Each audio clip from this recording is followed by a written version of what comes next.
Happy Halloween, y'all! Yep, our Friday video ended up turning out to be a Halloween video.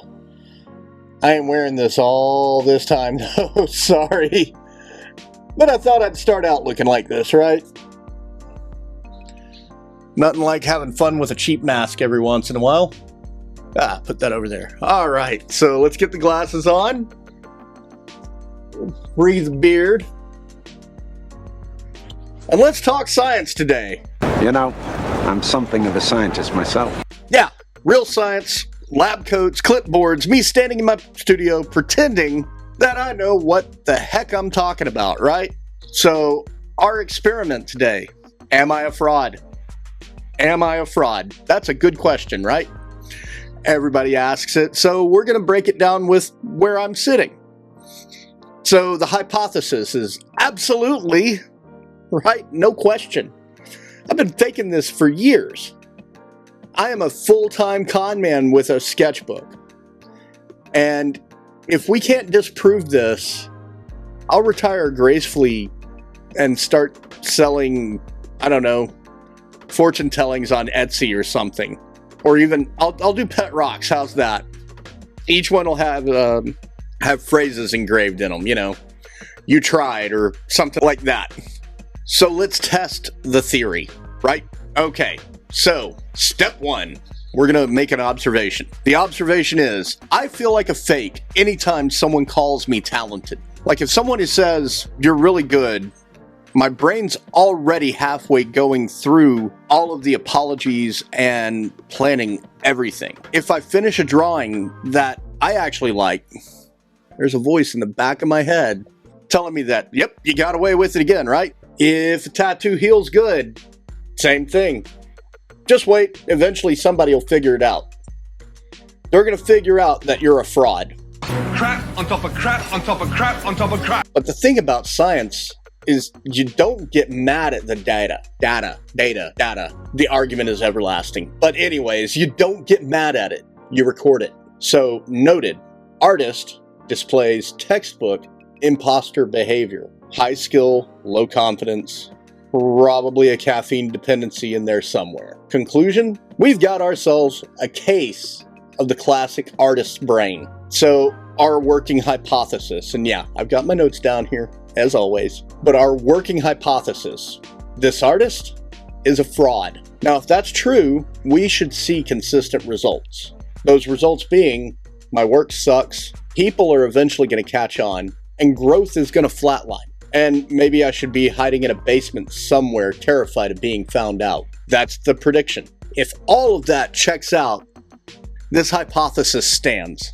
If not, I guess I'm going to owe myself an apology. Man, that's way worse than being wrong, let me tell you. So we're going to start with some experiments here. Trial one, you just keep drawing. If I'm a fraud, practice shouldn't change anything. Frauds don't get better. They just repeat the same trick until someone notices the wires. But every sketchbook tells a bit of a story, right? Your lines start cleaning up. Your anatomy starts looking better. It stops looking like some kind of weird, alien. You actually start understanding light and form. And none of that ever happens by accident. It happens because I've been doing this for decades. Every day, every mistake, every bad line teaching me something. If improvement's happening, that's not fraud. That's boring, old consistency. Not sexy, just real. The fraud theory, well, it's already starting to sweat a little bit, right? So let's go to the peer review, right? If I'm faking it, my peers, the real artists, they're gonna know.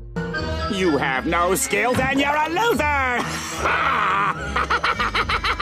So, I'm gonna show my stuff around.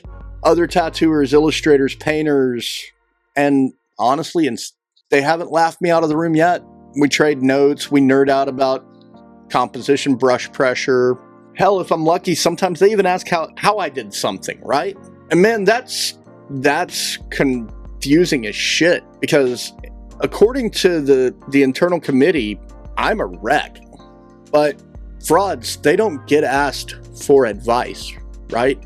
They hide. They fake certainty. Real artists, They argue about line weight over coffee at Denny's. So yeah, more data. It's not fitting into that hypothesis, guys. So we're going to go to experiment 3, trial 3, right? In the tattoo shop. If I'm a fraud, this is definitely where I'm going to get caught. Because, well, skin's an honest canvas. Probably one of the most honest. You can't fake a clean tattoo. It either heals good or it doesn't. But clients come back. They bring friends. And those tattoos heal fine.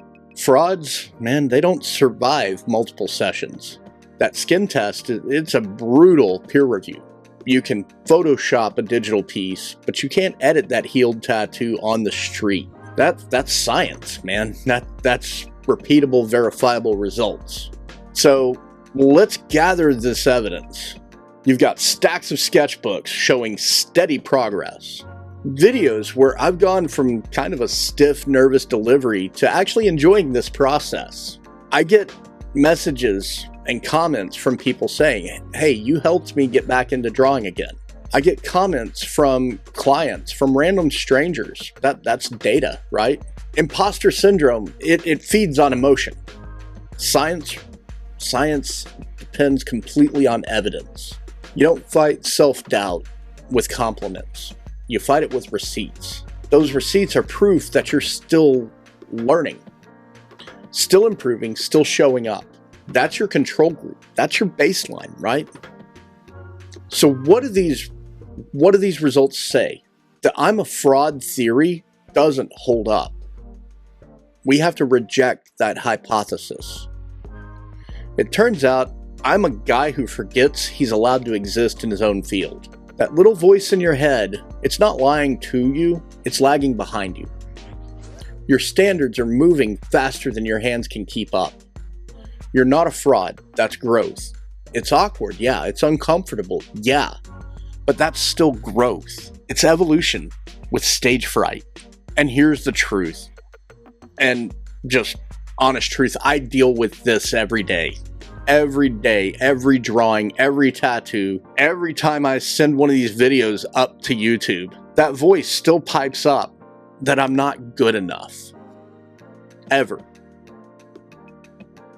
And I have to go, I have to sit there and go, cool, show me the data. Because I'm going to make another piece of artwork. I'm going to make another mess or two. But that's the real work. Not really silencing that voice, but learning to keep it going while it's screaming in the back of your head. And that's how you grow. That's how you win. You keep experimenting until that doubt just completely runs out of excuses. So keep screwing up. Make bad art.